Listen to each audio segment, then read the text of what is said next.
Hey guys, so I'm back with another episode of 13 Reasons Why. I know it's been forever, and I know I promised I was gonna get it done, and I know you guys can yell at me in the comments because I did forget. I completely forgot about it for a minute, and I'm working on studying for exams right now, and I also have gone through some stuff right now, so I'm really sorry for not getting back to this like I promised I would. So in the last chapter we had, Clay's tape finally came up, and Hannah went over about everything that happened and how they went to a party, and they ended up kissing in her room, and she pushed him away.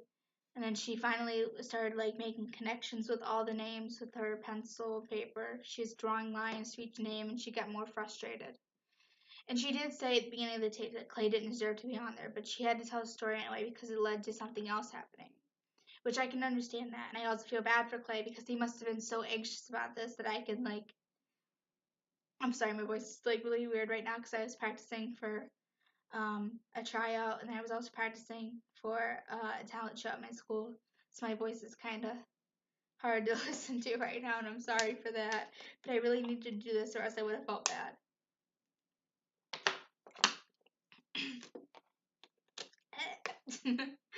Sorry. Um. Okay. So I guess we should probably just get right into this because I don't know when my mom's gonna be home, and I always try to do this when nobody's here, so that way it's easier, Nobody coming in, out, like walking around looking at me and trying to make funny faces. I really hate that. Okay, so let's get started. Cassette 5, Side B.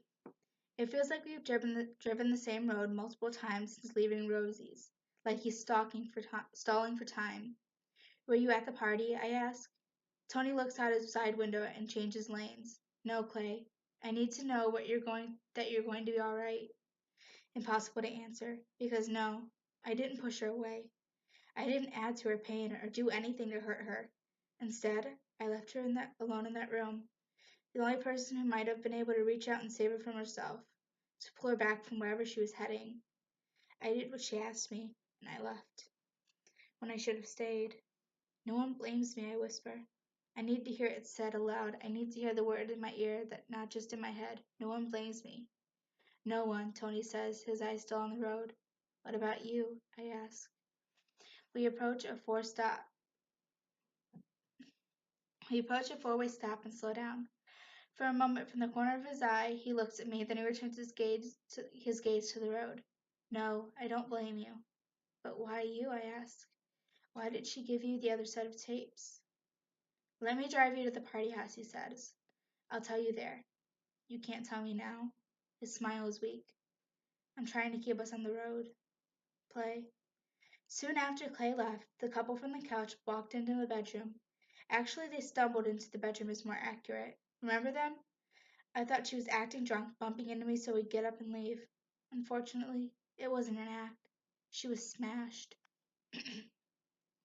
I passed them in the hall. One of Jessica's arms lay flapped over Justin's shoulder. The other one groped for the wall to steady herself. Of course, I didn't actually see them come in. I was still on the floor, my back against the far side of the bed, and it was dark. When I walked out of the room, I felt so frustrated, so confused. I leaned against the piano in the living room, almost needing it to hold myself up. What should I do? Stay? Leave? Where would I go? Her sofa buddy kept her from stumbling too hard into the nightstand, and when she rolled off the bed, twice, he lifted her back on. Nice guy that he was, he kept the laughter to a minimum. I thought he would tuck her in and shut the door behind him as he left, and that would be the perfect time for my getaway. End of story. Hannah wasn't my first kiss, but the first kiss that mattered. First kiss with someone who mattered. And after talking with her so long that night, I assumed it was just the beginning. Something was happening between us, something right. I felt it. But that's not the end of the story, because that wouldn't make for a very interesting tape, now would it? And by now I'm sure you know it wasn't the end. Still, with no destination in mind, I left the party. Instead of leaving, he started kissing her. I know some of you would have easily stayed for such an amazing forced, I don't know how to pronounce that word, I'm sorry, opportunity. A close encounter of a sexual kind. Even if you never saw it, at least you'd hear it. But two things kept me down on the floor. With my forehead pressed against my knees, I realized how much I must have drank that night. And with my balance not what it should have been to run across the floor felt like a little hazardous. So that's one excuse. Excuse number two is that things seemed to be winding down up there. Not only was she drunk and clumsy, she seemed to be completely unresponsive. From what I could tell, it didn't go much beyond kissing, and it seemed to be one-sided kissing at that. Again, nice guy that he was, he didn't take advantage of the situation. He wanted to. He tried for the longest time to get a reaction out of her. Are you still awake? Do you want me to take you to the bathroom? Are you going to puke? The girl wasn't totally passed out. She grunted and groaned a bit. It dawned on him finally that she wasn't in a romantic mood and probably wouldn't be for a while. So he tucked her in and said he'd check on her in a bit. Then he left. At this point, you might be wondering, who are these people, Hannah? You forgot to tell us their names. But I didn't forget. If there's one thing I've still got, it's my memory. Which is too bad. Maybe if I forgot things once in a while, we'd all be a little happier. The mist was heavy when I left the party, and as I walked through the neighborhood, it started to drizzle, then rain. But when I first started walking, it was just a thick mist that left everything sort of hazy. No, you'll have to wait for a name on this one.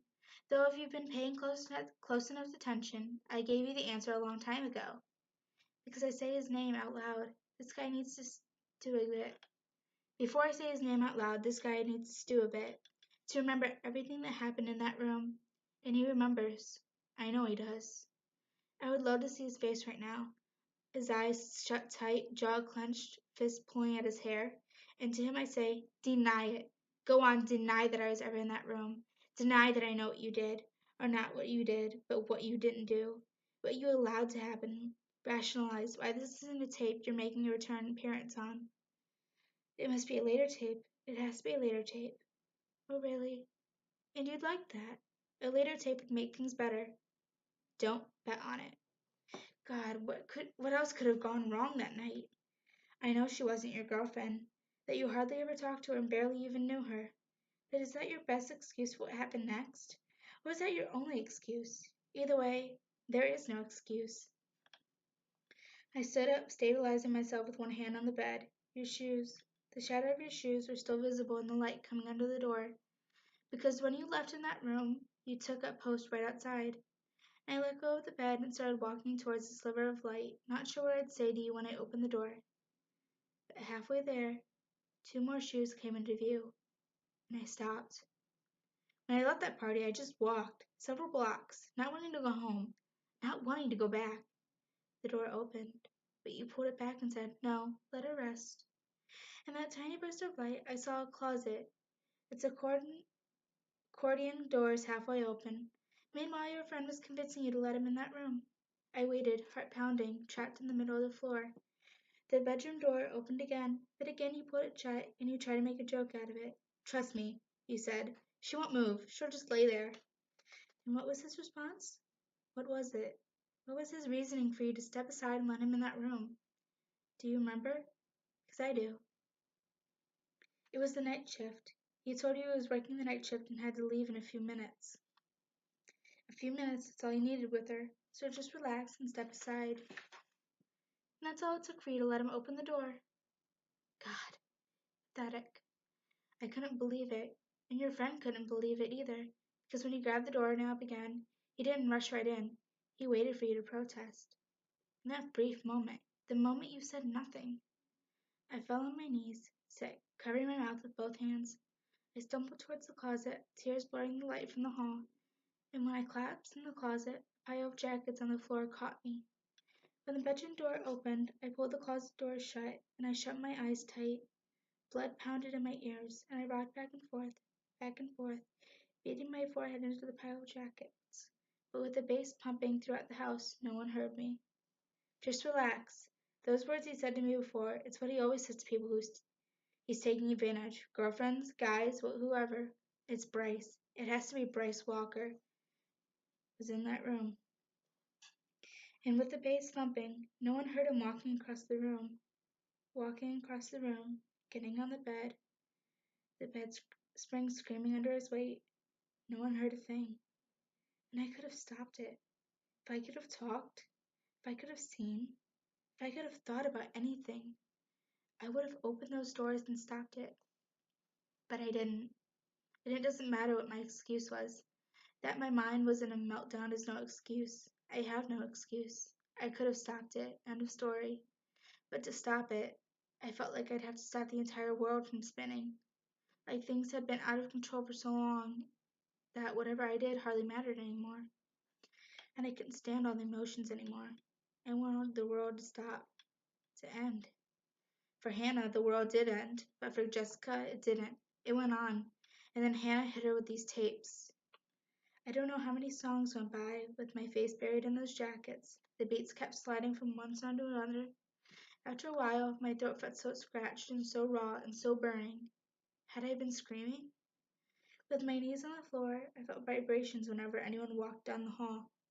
And when the footsteps fell within the room, several songs after he entered the room, I pressed my back against the wall, waiting, waiting for the closet doors to be torn open, to be yanked out of my hiding place. And then, what would he do to me then? Tony's car pulls over and the front tire scrapes the curb. I don't know how we got here, but the house is right outside my window now. The same front door where I entered the party, the same front porch where I left, and to the left of the porch a window. Behind that window, a bedroom and a closet with accordion doors where Hannah on that night I kissed her had disappeared. The light from the hallway seeped into the room and into the closet, and his footsteps walked away. It was over. After all, he couldn't be late for work, could he? So what happened next? Well, I ran out of that room, straight down the hall, and that's where I saw you, sitting in the room all by yourself, the person this whole tape revolves around, Justin Foley. My stomach lurches and I fling open the car door. Sitting on the edge of a bed, with the lights turned off, there you were, standing there staring at nothing, while I stood in the hallway, frozen, staring at you. We'd come a long way, Justin. From the first kiss I watched you slip on Kat's lawn, to my first kiss at the bottom of the slide, to now. First you started a chain of events that ruined my life. Now you're working on hers. Outside the very same house, I throw up. I keep my body hunched over, my head hanging over the gutter. Eventually, you turn my way. The color in your face gone. Your expression blank. Your eyes look so exhausted. Or was it pain I saw there? Stay there as long as you want, Tony says. Don't worry, I think. I won't puke in your car. Justin, baby, I'm not blaming you entirely. We're in this one together. We both could have stopped it. Either one of us. We could have saved her, and I'm admitting this to you, to all of you. That girl had two chances, and both of us let her down. The breeze feels good on my face, cooling the sweat on my forehead and neck. So why is this tape about Justin? What about the other guy? Is the one you did worse? Yes, absolutely worse. But the tapes need to be passed on, and if I sent them to him, they would stop. Think about it. He raped a girl and would leave town in a second if he knew. Well, if we knew that we knew. Pause. Still hunched over, I breathe in as fully as possible, then I hold it and release. Breathe, then hold, release. I sit upright in my seat, keeping the door open just in case. Why you, I ask. Why do you have these tapes? Why did you? A car drives by and we both watch it turn left 2 blocks away. It's another minute before Tony answers. Nothing, he says, and that's the truth. For the first time since approaching me at Rosie's, Tony addresses me eye to eye, and in his eyes, catching the light from a lamp post half a block away, I see tears. Finish the tape, Clay, and I'll explain everything. I don't answer. Finish it. You're almost done, he says. Play. So what do you think of him now, Justin? Do you hate him? Your friend that raped her? Is he still your friend? Yes, but why? You must be in denial. It has to be. Sure, he's always not had a temper. Sure, he goes through girls like used underwear. But he's always been a good friend to you. And the more you hang out with him, the more he seems like the same old guy from before, right? And if he acts like the same guy, then he couldn't have possibly done anything wrong. Which means that you didn't do anything wrong either. Great! That's great news, Justin. Because if he didn't do anything wrong, then you didn't do anything wrong. Then I didn't do anything wrong, and you have no idea how much I wish I didn't ruin that girl's life. But I did. At the very least, I helped, and so did you. No, you're right. You didn't rape her. And I didn't rape her. He did. But you and I, we let it happen. It's our fault. Stop. Full story. What happened? I pull the 6 tape from my Walkman and swap it with the one inside the Walkman. Okay, it is the next chapter, but because this video is chapter is very, very short, I'm going to keep going and read the next chapter. Cassette 6, Side A. Tony takes his keys out of the ignition, something to hold on to while he talks. I've been trying to figure out how to say this the whole time we've been driving, the whole time we've been sitting here, even when you were puking your guts out. You noticed I didn't puke in your car. I did. He smiles, looking down at his keys. Thanks, I appreciate that. I close the car door. My stomach is settling. She came over to my house, Tony says. Hannah. And that was my chance. For what? Clay, the signs were all there, he says. I have my chance too, I tell him. I take off the headphones and hang them on my knee. At the party. She was freaking out when we kissed. And I didn't know why. That was my chance. Inside the car it was dark and quiet, with the windows rolled up and outside world seemed deep asleep. We're all to blame, he says, at least a little. So she came over to your house, I say? With her bike, the one she always rode to school. The blue one, I say. Let me guess. You were working on your car. He laughs. Who would have thought, right? But she never came over to my house before, so I was a little surprised. You know we were friendly at school, so I didn't think too much of it. What was weird, though, was why she came over. Why? He looks over the side window and his chest fills with air. She came over to give me her bike. The words sit there, undisturbed for an uncomfortably long time. She wanted me to have it, he says. She was done with it. When I asked for a reason, she just shrugged. She didn't have one, but it was a sign, and I missed it.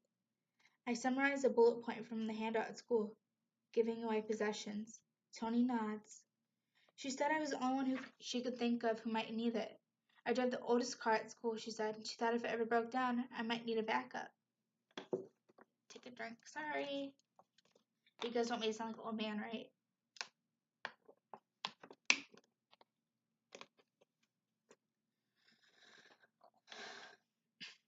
But this baby never breaks down, I say.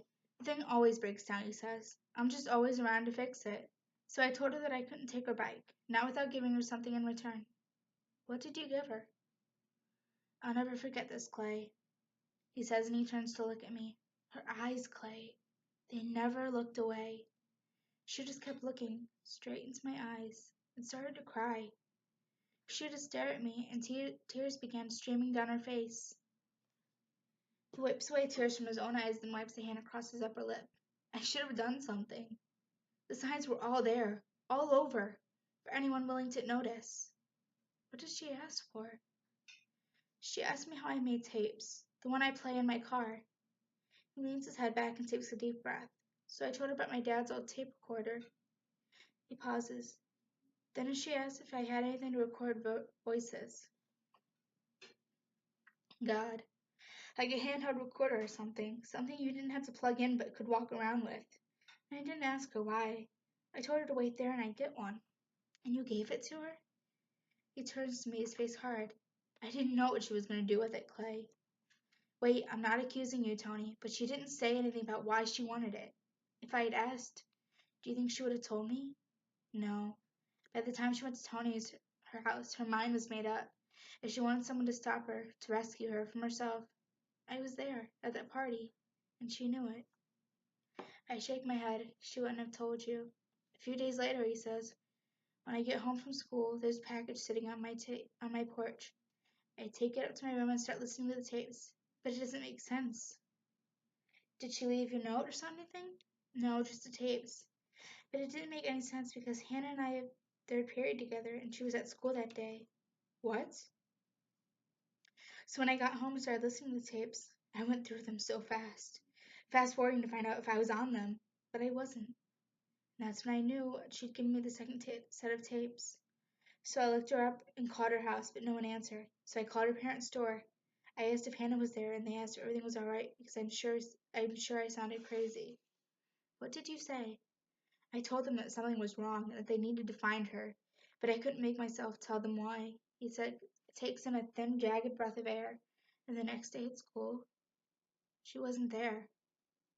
I wanted to tell him I'm sorry, and that I can't imagine what that must have been like. But then I think of tomorrow at school and realize I'll find out soon enough. Seeing the other people on the tapes for the first time. I went home early that day, he says, pretending I was sick, and I've got to admit, it took me a few days to pull myself together. But when I returned, Justin Foley looked like hell. Then Alex. And I thought, okay, most of these people deserve it, so I'm going to do what she asked and make sure you all hear what she has to say. But how are you keeping track? How did you know I had the tapes? You were easy, he says. You stole my Walkman, Clay. We both laugh, and it feels good. A release, like laughing at a funeral. Maybe inappropriate, but definitely needed. But everyone else, they were a little trickier, he says. I'd run to my car after the last bell and drive as close to the front lawn of the school as possible. When I saw whoever was next, a couple of days after I knew the last person had heard the tapes, I'd call out his name and wave him over, or her. I'd wave her over. And then you just asked them if they had the tapes? No, they would have denied it, right? So I'd hold up a tape, and when they got close, I'd tell them to get it because I had a song I wanted them to hear. Every time, based on the reaction, I knew. And no, and then you play one of her tapes? No. If they didn't run away, I'd have to do something, so I'd play them a song, he says. Any song. They would sit there where you are, wondering why in the hell I was playing them this song. But I was right. Their eyes would glaze over like they were a million miles away. So why you? I ask. Why'd she give the tapes to you? I don't know, he says. The only thing I can think of is because I gave her the recorder. She thought I had a stake in it and I would play along. You're not on them, but you're still a part of it. He faces the windshield, grips the steering wheel. I've got to go. I didn't mean anything by that, I say, honest. I know, but it's late. My dad's going to start wondering if I broke down somewhere. What? You don't want him messing under your hood again. I grab the door handle and then remembering, let go and pull out my phone. I need you to do something. Can you say hello to my mom? Sure. I scroll through the list of names, hit send. She picks up right away. Clay? Hey, Mom. Clay, where are you? She sounds hurt. I told you I might be out late. I know you did. I was just hoping to hear from you by now. I'm sorry. I'm going to need a little longer. I may need to stay at Tony's tonight. Right on cue. Hello, Miss Jensen. She asks if I've been drinking. Mom, no, I swear. Okay. Well, this is for his history project, right? I flinch. She wants to believe my excuses so badly. Every time I lie, she wants to believe them so much. I trust you, Clay. I tell her I'll be home before school to get my stuff, then we hang up. Where are you going to stay? Tony asks. I don't know. I'll probably go home. But I don't want her to worry if I don't. He turns the key, the ignition starting, and flips on the headlights. Do you want me to take you somewhere? I grab the door handle and nod towards the house. This is where I'm at in the tapes, I say. But thanks. His eyes straight ahead. Honestly, thank you, I say. And when I say it, I mean it. For more than just the ride, for everything. For how he reacted when I broke down and cried. For trying to make me laugh on the most horrible night of my life. It feels good knowing someone understands what I'm listening to. What I'm going through. Somehow it makes it not as scary to keep listening. I get out of the car and shut the door. His car pulls away. I press play. Back to the party, everyone. But don't get too comfy. We'll be leaving in just a minute. Half a block away, Tony's Mustang stops at an intersection, takes a left, and drives away. If time is a string connecting all of your stories, that party would be the point where everything knots up, and that knot keeps growing and growing, getting more and more tangled, dragging the rest of your stories into it. When Justin and I finally broke that awful, painful stare, I wandered down the hall, back into the party, staggered in, really, but not from the alcohol, from everything else. I sit on the curb a few feet from where I vomited out of Tony's car. If whoever lives here, because I have no idea whose party it was, wants to come out and ask me to leave, I welcome it. Please do. I grabbed for the piano in the living room, then the piano bench, and I sat. I wanted to leave, but where would I go? I couldn't go home. Not yet. And whenever I went, how would I get there? I was too weak to walk. At least I thought I was too weak. But in truth, I was too weak to try. The only thing I knew for certain was that I wanted to get out of there and not think about anything or anyone anymore. Then a hand touched my shoulder, a gentle squeeze. It was Jenny Kurtz, the cheerleader from the student body office. Jenny, this one's for you. I dropped my head down to my knees. Jenny asked if I needed a ride home, and I almost laughed. Was it so obvious? Did I look that terrible? So I looped my arms with hers, and she helped me up, which felt good, letting someone help me. We walked out the front door, through a crowd either passed out the porch or smoking in the yard. Somewhere at that moment I was walking from block to block trying to figure out why I'd left the party. Trying to understand what had just happened between me and Hannah. The sidewalk was damp, my feet numb and heavy, shuffled across the pavement. I listened to the sound of every pebble and leaf that I stepped on. I wanted to hear them all, to block out the music and the voices behind me. While blocks away I could still hear the music, distant, muffled, like I couldn't get it far away enough. And I could still remember every song that played. Jenny, you didn't say a thing. You didn't ask me any questions, and I was grateful. Maybe you've had things happen or seen things happen at parties that you just couldn't discuss. Not right away, at least, which is sort of fitting because I haven't discussed any of this until now. Well, no, I tried once, but he didn't want to hear it. Is that the 12th story? The 13th? Or something else entirely? Is it one of the names written on our paper that you won't tell us about? So, Jenny, you led me to your car, and even though my thoughts were somewhere else, my eyes focused on nothing, I felt your touch. You held my arm with tenderness as you lowered me into the passenger seat. You buckled me in and got in your seat, and then we left. What happened next? I'm not entirely sure. I wasn't paying attention because in your car I felt secure. The air inside was warm and comforting. The wiper blades on a slow speed, gently pulling me out of my thoughts and into the car, into reality. The rain wasn't heavy, but it blurred the windshield just enough to keep everything dreamlike. And I needed that. It kept my world from becoming too real too fast. And then it hit. There's nothing like an accident to bring the world crashing back. An accident? Another one? Two in one night? How come I never heard about this one? The front wheel on my side slammed into and jumped the curb. A wooden post smacked into our front bumper and snapped back like a toothpick. God, no. A stop sign fell backward in front of your headlights. It caught under your car and you screamed and slammed on the brakes. In the side mirror, I watched sparks fly on the road as we slid to a stop. Okay, now I'm awake. We sat for a minute, staring at through the windshield. No words, not a glance between us. The wipers smeared the rain from side to side, and my hand stayed gripped to my seatbelt, thankful we only hit a sign. The accident with the old man and the guy from school, did Hannah know? Did she know Jenny caused it? Another drink.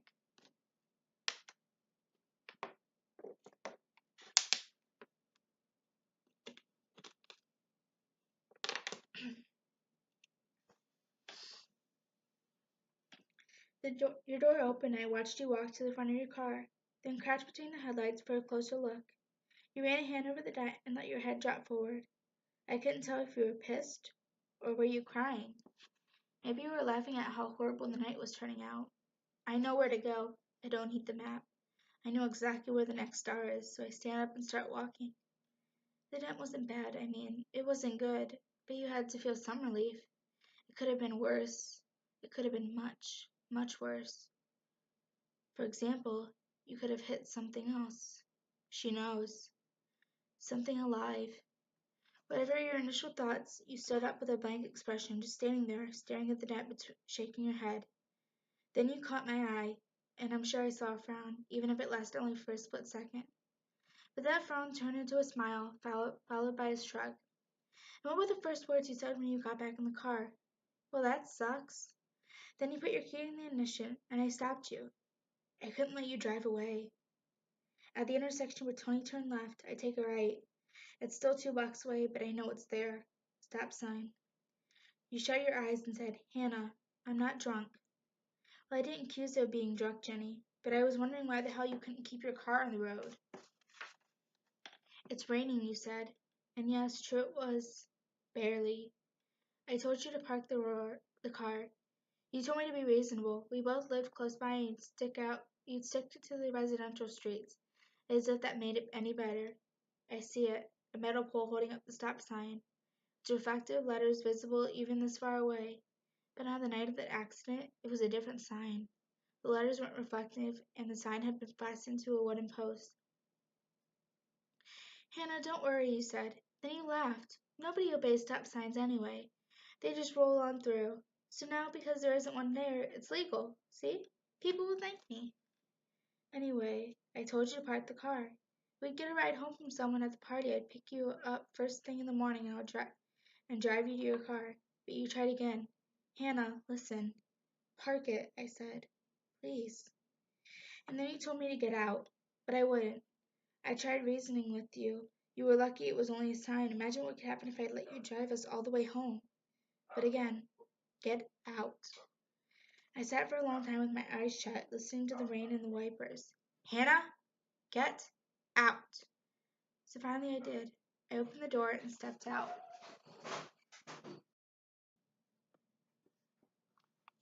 So finally I did. I opened the car door and stepped out.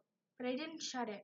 I looked back at you, and you stared through your windshield, through the wipers, gripping the wheel. Still a block away, but the only thing I could focus on is the stop sign straight ahead. I asked if I could use your phone. I saw it sitting there, right below the stereo. Why? You asked. I'm not sure why I told you the truth. I should have lied. We knew to at least tell someone about the sign, I said. You kept your eyes straight ahead. They'll trace it. They can trace phone calls, Hannah. Then you started up the car and told me to shut the door. I didn't. So you reversed the car, and I jumped back to keep the door from knocking me over. You didn't care that the metal sign was crushed, grating the underside of your car when you cleared it. The sign lay at my feet, warped and streaked with silver scratches. You revved the engine, and I took the hint, stepping back onto the curb. Then you peeled away, causing the door to slam shut, picking up speed the further you got, and you got away. In fact, you got away with much more than knocking down a sign, Jenny. And once again, I could have stopped it. Somehow. We all could have stopped it. We all could have stopped something. The rumors, the rape, you. There must have been something I could have said. At the very least, I could have taken your keys, or at the very, very least, I could have reached in and stolen your phone to actually call the police. But that's the only thing that would have mattered, because you found your way home in one piece, Jenny. But that wasn't the problem. The sign was knocked over, and that was the problem. B6 on your map, 2 blocks from the party, there's a stop sign. But on that night, for part of the night, there wasn't, and it was raining, and someone was trying to deliver his pizzas on time, and someone else, headed in the opposite direction, was turning. The old man. There was no stop sign on that corner, not on that night, and one of the drivers, died. No one knew who caused it, not us, not the police, but Jenny knew, and Hannah, and maybe Jenny's parents because someone fixed her bumper really fast. I never knew the guy in that car. He was a senior, and when I saw his picture in the newspaper, I didn't recognize him. Just one of the many faces at school I never got to know. I never would. I didn't go to his funeral either. Yes, maybe I should have, but I didn't. I couldn't. And I'm sure it's obvious why. She didn't know. Not about the man in the other car. She didn't know it was the man from her house. Her old house. And I'm glad. Earlier, she watched him pull out of his garage. She watched him drive away without noticing her. But some of you were there at his funeral. Driving to return a toothbrush, that's what his wife told me, as we waited on the couch for the police to bring him home. He was driving to the other end of town to return their granddaughter's toothbrush. They had been keeping an eye on her while their parents were on vacation, and she'd left behind by accident. The girl's parents said there was no need to drive across town just for that. They had plenty of extra. But that's what he does, his wife told me. That's the kind of person he is.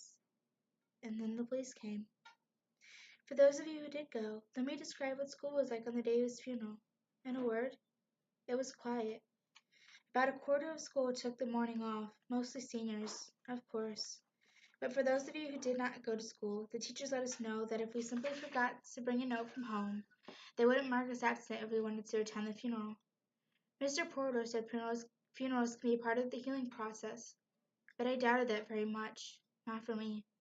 Because on that corner, there wasn't a stop sign that night. Someone had knocked it over, and someone else, yours truly, could have stopped it. Two officers helped her husband inside, his body trembling. His wife got up and walked over to him. She wrapped him in her arms and they cried. When I left, closing the door behind me, the last thing I saw was the two of them sitting in the middle of the room, holding each other. On the day of the funeral, so those of you who attended wouldn't miss any work, the rest of us did nothing. In every class, the teacher gave us free time, free to write, free to read, free to think. And what did I do? For the first time, I thought about my own funeral. More and more, in more very general terms. I'd been thinking about my own death, just the fact of dying. But on that day, with all of you at a funeral, I began thinking of my own. I reached a stop sign with the tip of my finger. I reached forward and touched the cold metal pole. I could picture life, school, and everything else continuing without me. I could not picture my own funeral. Not at all.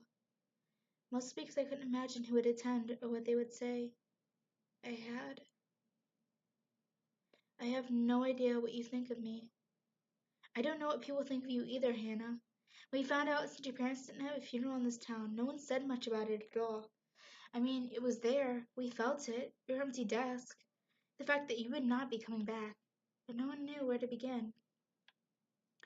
No one knew how to start that conversation. It's now been a couple of weeks since the party. So far, Jenny, you've done a great job of hiding from me. I suppose it's understandable. You'd like to forget what we did, what happened with your car and the stop sign, the repercussions. But you never will. Maybe you didn't know what people thought of you because the people that didn't know what they thought of you.